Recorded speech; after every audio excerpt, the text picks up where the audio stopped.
Académie de robotique TIDA chapitre 2, séquence de rêve 1 lycée Caméléon, épisode 2, 07 juillet 2021.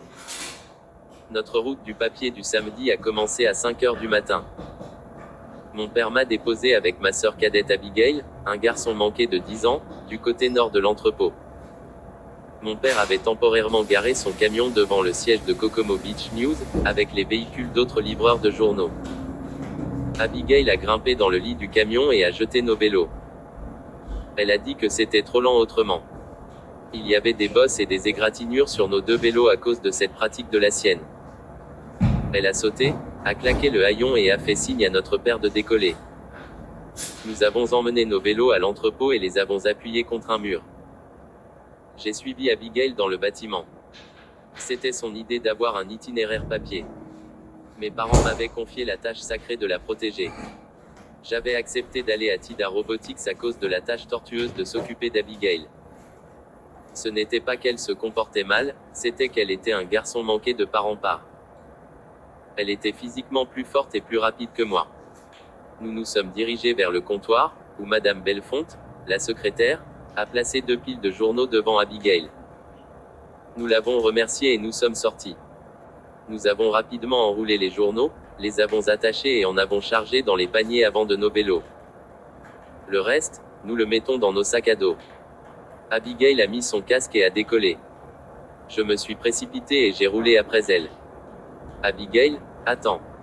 Comme à chaque fois que je lui avais demandé de faire quelque chose, elle m'a ignoré. Elle m'attendait au sommet d'une colline à l'intersection de Jessie Lane et King Hawaiian. J'étais totalement essoufflé et à bout de souffle. Son itinéraire a commencé sur King Hawaiian, une route plate d'1 kilomètre de long avec de nombreux chiens déchaînés. Abigail a jeté des journaux dans les cours avant de ceux qui se sont abonnés. Elle se rappelait très bien qui s'était abonné et qui ne l'avait pas fait. Une fois, elle m'a fait récupérer une copie dans la cour d'un non-abonné que j'avais jeté là par erreur. C'était aussi l'une des maisons avec des chiens en laisse. Nous arrivâmes à un rond-point dont les bras s'étendaient sur 3 autres rues.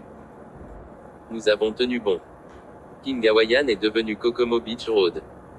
Seuls 25 foyers y sont abonnés. La route a subi une dégradation de 3%. J'ai eu beaucoup plus de facilité sur cette route. Au moment où nous avons atteint la maison de notre dernier abonné, le soleil s'était complètement levé et il faisait jour. À l'intersection suivante, notre maman nous attendait avec la camionnette familiale. À 9 heures, Abigail et moi avons terminé nos tâches ménagères et nos responsabilités du samedi, nous étions maintenant libres de corvée. Abigail était dans le salon avec nos autres frères et sœurs plus âgés, Lynn, 14 ans, et Enoch, 16 ans. Ils jouaient à des jeux vidéo. Le seul son entendu venait d'Abigail. J'étais dans la chambre de mes parents. J'utilisais leur ordinateur de bureau pour Skype avec mes coéquipiers. Nos progrès en baignée avaient été annoncés à nos parents par le directeur Jacqueline. Les visages d'Isaiah et de Valerie se dessinaient avec tristesse. Jade parlait de son agacement face à l'incident de piratage. Jusqu'à présent, notre plan pour percer le coffre de TIDA était tout sauf complet. Rien que l'idée de devoir retourner au King Hawaiian Junior High School et de m'occuper d'Abigail tous les jours après l'école m'a fourni une motivation extrême. Finalement, nous avons décidé de nous retrouver au Venue Bowling au sommet de TIDA Robotics. Kai et Maui avaient rejoint l'équipe Barbie Doll dans ses efforts pour faire des ravages dans l'équipe David et l'équipe Sakura. Nous devions nous retrouver à midi. Jade a dit qu'elle avait quelque chose dans sa manche. Au moment où je suis sorti de ma chambre, j'ai vu mes parents attendre dans le couloir avec Abigail. Ils voulaient que je garde ma sœur cadette. Toute protestation de ma part ne ferait que les faire remettre en question ce que je préparais. Je devais garder secret le plan de l'équipe Barbie Doll. J'ai donné un coup de pouce à mes parents. Tout d'abord, Abigail et moi avons fait du vélo jusqu'à Maritime Rentals pour rencontrer Kai et Maui. Comme d'habitude, le magasin était occupé par des clients qui louaient, revenaient ou essayaient du matériel. Nous nous sommes dirigés vers l'arrière-salle, où Kai et Maui nettoyaient les locations rendues. Nous nous sommes fait un clin d'œil et avons hoché la tête. J'ai attrapé 2 balais et en ai donné un à Abigail. Elle l'a accepté avec prudence et a dit qu'elle devrait être payée pour son temps et son travail. Nous avons commencé à balayer, elle a balayé un côté de la pièce, et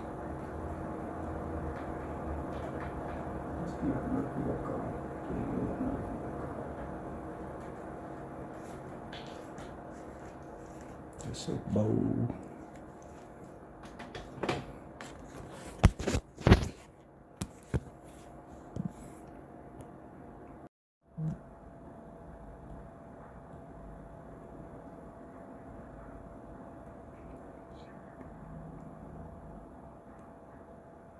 Académie de robotique TIDA chapitre 2, séquence de rêve lycée Caméléon, épisode 2, 07 juillet 2021.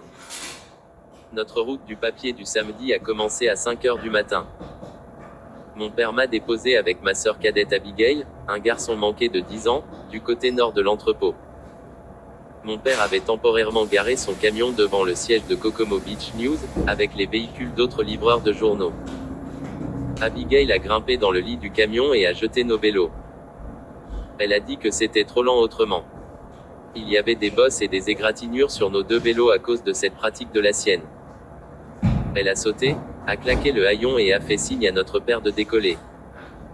Nous avons emmené nos vélos à l'entrepôt et les avons appuyés contre un mur. J'ai suivi Abigail dans le bâtiment. C'était son idée d'avoir un itinéraire papier. Mes parents m'avaient confié la tâche sacrée de la protéger. J'avais accepté d'aller à TIDA Robotics à cause de la tâche tortueuse de s'occuper d'Abigail. Ce n'était pas qu'elle se comportait mal, c'était qu'elle était un garçon manqué de part en part. Elle était physiquement plus forte et plus rapide que moi. Nous nous sommes dirigés vers le comptoir, où Madame Bellefonte, la secrétaire, a placé 2 piles de journaux devant Abigail. Nous l'avons remerciée et nous sommes sortis. Nous avons rapidement enroulé les journaux, les avons attachés et en avons chargé dans les paniers avant de nos vélos. Le reste, nous le mettons dans nos sacs à dos. Abigail a mis son casque et a décollé. Je me suis précipité et j'ai roulé après elle. Abigail, attends. Comme à chaque fois que je lui avais demandé de faire quelque chose, elle m'a ignoré. Elle m'attendait au sommet d'une colline à l'intersection de Jessie Lane et King Hawaiian. J'étais totalement essoufflé et à bout de souffle. Son itinéraire a commencé sur King Hawaiian, une route plate d'1 kilomètre de long avec de nombreux chiens déchaînés. Abigail a jeté des journaux dans les cours avant de ceux qui se sont abonnés. Elle se rappelait très bien qui s'était abonné et qui ne l'avait pas fait. Une fois, elle m'a fait récupérer une copie dans la cour d'un non-abonné que j'avais jeté là par erreur. C'était aussi l'une des maisons avec des chiens en laisse. Nous arrivâmes à un rond-point dont les bras s'étendaient sur 3 autres rues. Nous avons tenu bon. King Hawaiian est devenu Kokomo Beach Road. Seuls 25 foyers y sont abonnés. La route a subi une dégradation de 3%. J'ai eu beaucoup plus de facilité sur cette route. Au moment où nous avons atteint la maison de notre dernier abonné, le soleil s'était complètement levé et il faisait jour. À l'intersection suivante, notre maman nous attendait avec la camionnette familiale. À 9 h, Abigail et moi avons terminé nos tâches ménagères et nos responsabilités du samedi, nous étions maintenant libres de corvée. Abigail était dans le salon avec nos autres frères et sœurs plus âgés, Lynn, 14 ans, et Enoch, 16 ans. Ils jouaient à des jeux vidéo. Le seul son entendu venait d'Abigail. J'étais dans la chambre de mes parents. J'utilisais leur ordinateur de bureau pour Skype avec mes coéquipiers. Nos progrès en baignée avaient été annoncés à nos parents par le directeur Jacqueline. Les visages d'Isaiah et de Valerie se dessinaient avec tristesse. Jade parlait de son agacement face à l'incident de piratage. Jusqu'à présent, notre plan pour percer le coffre de TIDA était tout sauf complet. Rien que l'idée de devoir retourner au King Hawaiian Junior High School et de m'occuper d'Abigail tous les jours après l'école m'a fourni une motivation extrême. Finalement, nous avons décidé de nous retrouver au Venue Bowling au sommet de TIDA Robotics. Kai et Maui avaient rejoint l'équipe Barbie Doll dans ses efforts pour faire des ravages dans l'équipe David et l'équipe Sakura. Nous devions nous retrouver à midi. Jade a dit qu'elle avait quelque chose dans sa manche. Au moment où je suis sorti de ma chambre, j'ai vu mes parents attendre dans le couloir avec Abigail. Ils voulaient que je garde ma sœur cadette. Toute protestation de ma part ne ferait que les faire remettre en question ce que je préparais.